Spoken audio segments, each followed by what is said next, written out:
Hello friends, welcome back to your own channel beginners point. और मैं हूँ श्रुति आपके साथ और हम देख रहे हैं क्लास 9th डेमोक्रेटिक पॉलिटिक्स का चैप्टर 2 का हमारा further part. Years of thinking and deliberation on a framework of constitution had another benefit. बहुत सालों तक सोच कर विचार करके, डेलिब्रेशन का मतलब भी विचार विमर्श करके, डिस्कस करके, एक दूसरे से बहुत ही सतर्कता के साथ, सावधानी के साथ जो भी विचार किया था उन फ्रेमवर्क के ऊपर of the constitution has another benefit, और उसका उन्हें बहुत अच्छा बेनिफिट मिला। Our leaders gain confidence to learn from other countries. हमारे लीडर्स को बहुत ही ज्यादा कॉन्फिडेंस उन्होंने गेन किया था हमारे लीडर्स ने, और उन्होंने डिफरेंट कंट्रीज से, अदर कंट्रीज से बहुत सारी चीजें सीखी थी, but on our own terms, लेकिन अपने खुद के टर्म्स से उन्होंने ये चीजों को अप्लाई किया था। Many of our leaders were inspired by the ideals of French Revolution.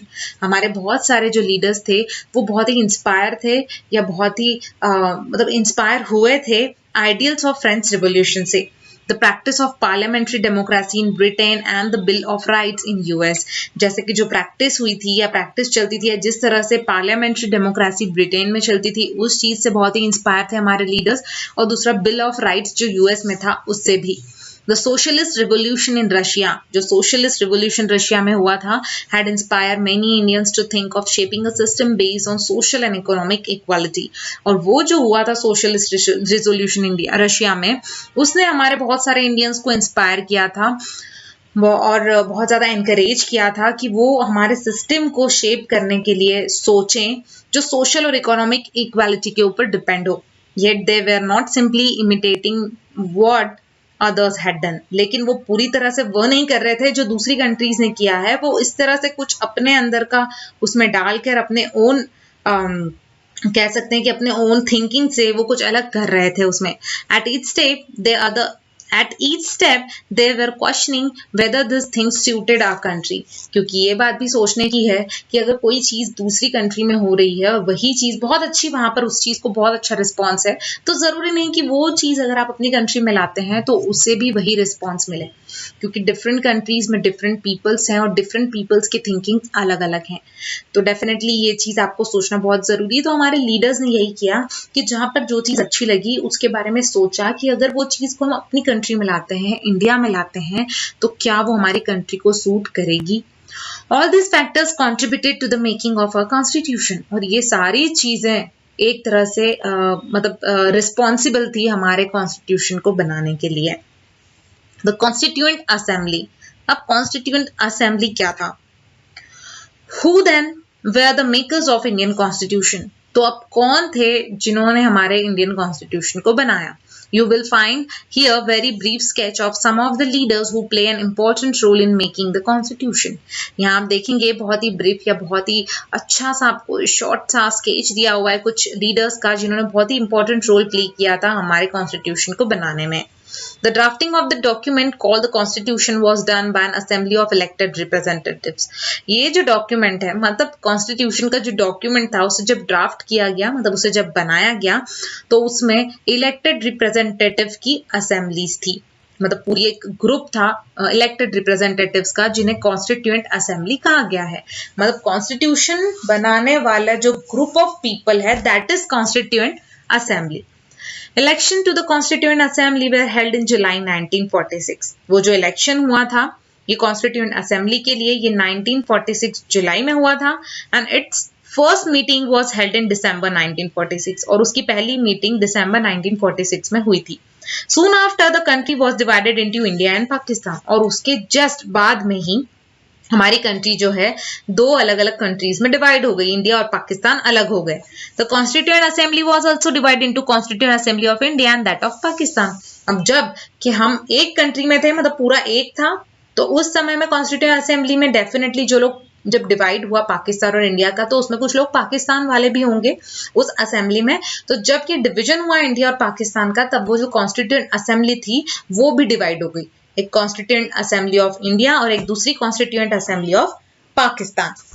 The constituent assembly that wrote the Indian constitution had 299 members. और अब सिर्फ पर्टिकुलर इंडिया की बात करें तो जो कॉन्स्टिट्यूएंट असेंबली इंडिया के लिए बनी थी, उसमें उस असेंबली में 299 मेंबर्स थे।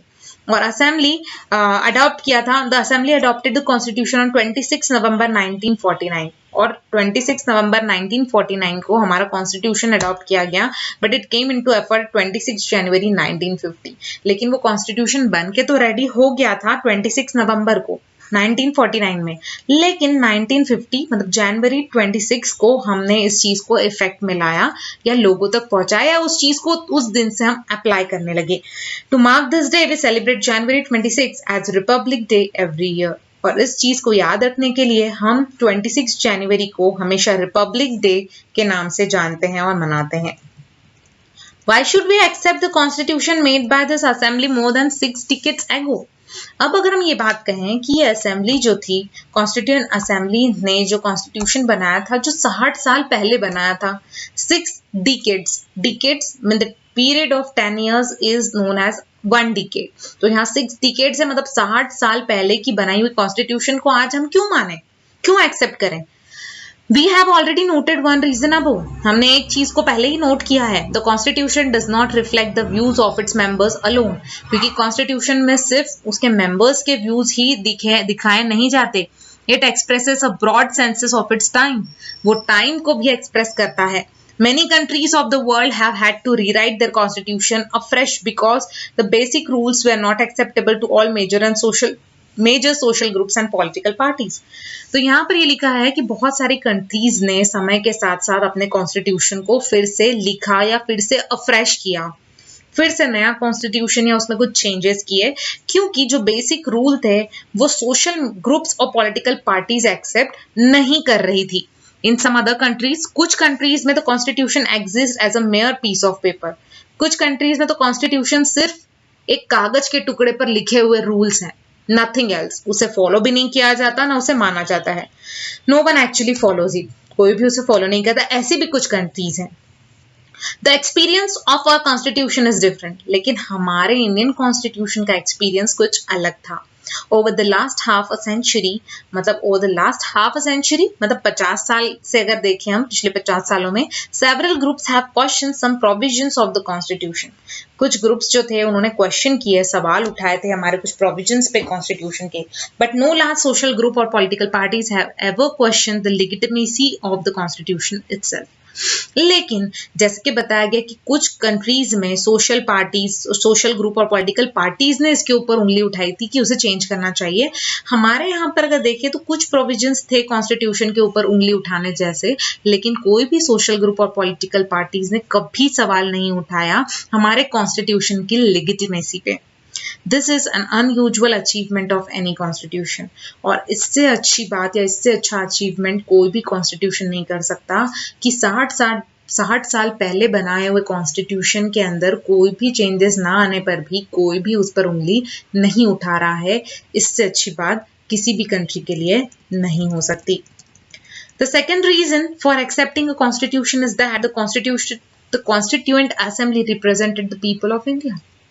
दूसरी ये चीज थी, या हमने हमारे कॉन्स्टिट्यूशन को ऐसे ही एक्सेप्ट इसलिए किया है क्योंकि जो कॉन्स्टिट्यूएंट असेंबली थी वो इंडिया के पीपल को रिप्रेजेंट करती थी।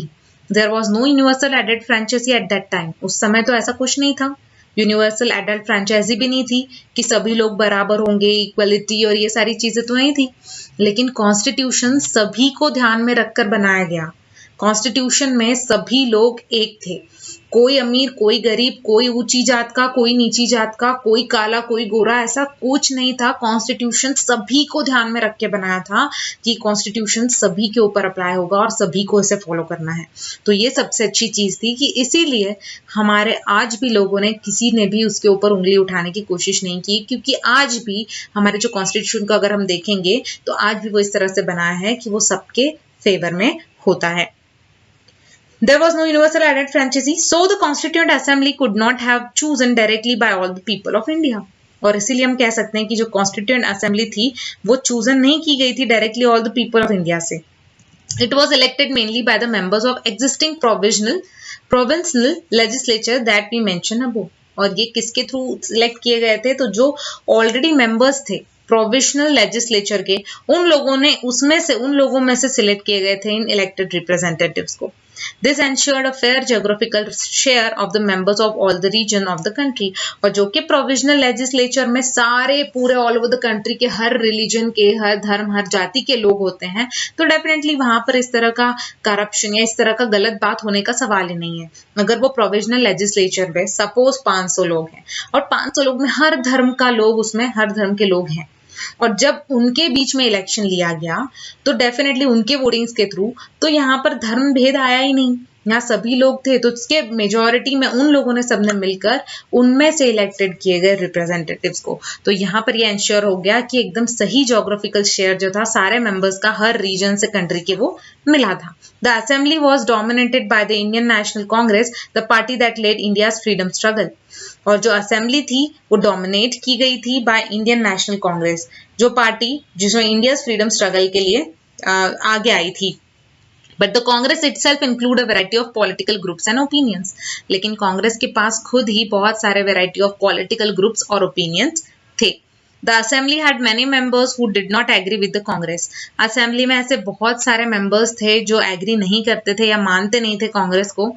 In social terms too, social terms में भी देखा जाए तो Assembly represented members from different language groups, caste, classes, religion and occupation. और अगर आप देखें तो असेंबली जो थी वो रिप्रेजेंट करती थी, क्योंकि असेंबली में जो मेंबर्स थे वो अलग अलग लैंग्वेज के, अलग अलग कास्ट के, अलग अलग क्लास के, अलग अलग रिलीजन के और अलग अलग ऑक्यूपेशंस के थे। Even if the constituent assembly was elected by universal adult franchise, मतलब जो कि उस समय कॉन्स्टिट्यूएंट असेंबली को इलेक्ट किया भी जाता यूनिवर्सल एडल्ट फ्रेंचाइजी के through, its composition would not have been very different. उसका कंपोजिशन कुछ अलग नहीं होता। उस समय जैसे हमें बताया गया कि ये जो यूनिवर्सल एडल्ट फ्रेंचाइजी मतलब सभी को राइट होगा वोट करने का, चाहे वो किसी भी धर्म या जाति का हो, ये उस समय में नहीं था। लेकिन फिर भी कॉन्स्टिट्यूशन सबको नजर में रख के बनाया गया था। उस समय मेंबर्स जो थे वो प्रोविजनल लेजिस्लेचर के मेंबर्स में से चुने गए थे। और अगर ऐसा कुछ होता भी, उस समय यूनिवर्सल एडल्ट फ्रेंचाइजी होती भी, वोटिंग के थ्रू होता भी, तो भी कोई खास चेंज हमारे कॉन्स्टिट्यूएंट असेंबली में नहीं आता। कुछ ही मेंबर्स इधर उधर हो सकते थे या मे बी कि वो नहीं होते। जो मेंबर्स आज है वही जिन लोगों ने मिलके वो बनाया था वही मेंबर्स शायद उस समय होते, अगर हम ये वोटिंग के थ्रू भी करते तो, ऐसा मानना है। Finally the manner in which the constituent assembly work gives a sanctity to the constitution. और फाइनली जो जिस तरह से हमारा कॉन्स्टिट्यूएंट असेंबली का मैनर था बनाने का, जिस तरह से उन्होंने काम किया था, वो बहुत ही सैंक्टिटी था हमारे कॉन्स्टिट्यूशन के लिए। तो इसलिए ये कहा गया कि मतलब कैसे भी बनाया जाए, लेकिन जो मेंबर्स थे उन्होंने सभी चीज़ों को ध्यान में रख के इस चीज़ को बनाया था, और इसीलिए ये बहुत ही ज़्यादा अच्छा रहा, या इसीलिए इसमें ज़्यादा कोई चेंज देखने को नहीं मिला। तो इस तरह से इसके बाद हमें दिया गया है the constituent assembly work in a systematic, open and consensual manner. और जो कॉन्स्टिट्यूएंट असेंबली थी वो भी बहुत ही सिस्टमैटिक, ओपन और कॉन्स्टिट्यूशनल मैनर से काम करती थी। First some basic principles were decided and agreed upon. पहले तो जो बेसिक प्रिंसिपल्स थे उन्हें देखा जाता था, डिसाइड किया जाता था और वो एग्री किए जाते थे उस पर। Then a drafting committee chaired by doctor B R. Ambedkar prepared a draft constitution for discussion. उसके बाद जो ड्राफ्टिंग कमिटी थी, जो कि कौन थे उसके चेयरमैन या चेयर की गई थी डॉक्टर बी.आर. आम्बेडकर ने, उन्होंने प्रिपेयर किया था एक ड्राफ्ट कॉन्स्टिट्यूशन को इस डिस्कशन के लिए। Several rounds of thorough discussion took place on the different constitution, on the draft constitution. जो ड्राफ्ट किया गया था कॉन्स्टिट्यूशन, उस पर बहुत सारा थोरो डिस्कशन हुआ, बहुत ही डीप में उसके ऊपर डिस्कशन किया गया, क्लॉज बाय क्लॉज, एक एक चीजों को, एक एक क्लॉज को ध्यान में रख के। More than 2000 amendments where considered, और कह सकते हैं 2000 से ज्यादा अमेंडमेंट्स को कंसिडर किया गया था। The members deliberated from 114 days spread over 3 years। और ये जो मेंबर्स जो डेलिब्रेट कर रहे थे या जो विचार कर रहे थे, 114 दिनों के लिए उन्होंने विचार किया इस पे, स्प्रेड ओवर 3 years, 3 साल तक। Even documents presented and every word spoken in Constituent Assembly has been recorded and preserved। जो भी डिस्कशन हुआ उस समय, जो भी डॉक्यूमेंट्स थे जो प्रेजेंट किए गए थे, या हर वर्ड जो बोला गया था कॉन्स्टिट्यूएंट असेंबली में, वो भी रिकॉर्ड किया गया और प्रिजर्व करके रखा गया या संभाल कर रखा गया। These are called Constituent Assembly debates, और उसे कहते हैं असेंबली के डिबेट्स या उनके वाद विवाद। When printed, these debates are 12 bulky volumes. जब प्रिंट किया गया तो बड़े बड़े इससे कह सकते हैं 12 बल्कि या बहुत ही ज्यादा भारी से वॉल्यूम्स में बने, या बहुत बड़ी बड़ी बुक्स जैसे हम बना सकते कह सकते हैं बनी थी। These debates provide the rationale behind every provision of the constitution. और ये डिबेट ये बताते हैं कि बहुत ही ज्यादा रैशनल हमारा प्रोविजन था, हर प्रोविजन के पीछे था, हमारे कॉन्स्टिट्यूशन के पीछे। These are used to interpret the meaning of constitution. और ये चीज आज भी अगर हमें इंटरप्रेट करना है कि कॉन्स्टिट्यूशन क्या है, तो ये चीज आज भी आपको बहुत ही यूज में आती है। तो दोस्तों यहाँ तक हमने इस चैप्टर को कंप्लीट किया है। फर्दर चैप्टर को हम अपने अगले वीडियो में कवर करेंगे। अगर आपको मेरा ये वीडियो पसंद आया है तो प्लीज मेरे चैनल को सब्सक्राइब करें और वीडियो को लाइक करना ना भूलें। Thank you so much. Thanks a lot.